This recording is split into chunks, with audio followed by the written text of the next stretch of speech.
And then again, long-term rental agreements tend to be a bit more thorough and comprehensive in nature, and so you'll have some protection for yourself as the owner of the property should something go wrong with the tenant. And typically, the tenant will have some protections as well in that agreement as a long-term tenant, and so you will have duties that you will owe each other as the lessor and the lessee, and then you'll have protections from each other if there's violations of those agreements. So some of the cons of holding real estate as a long-term rental is you typically will have lower income potential because once you set the monthly rate, that's what it is for the next year. And often, if you do increase the rent, you have to increase that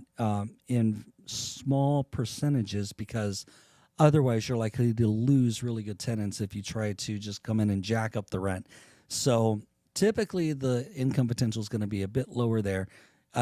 You do have the risk of problematic tenants. As I said earlier, you have some limited flexibility on how you're going to use the property or how soon you can turn over the property because it may not always be in your control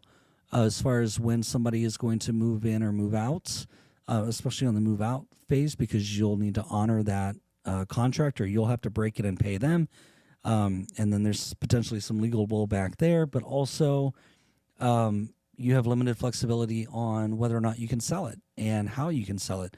Because a new buyer may want to keep the tenant in place and they may change the rent structure,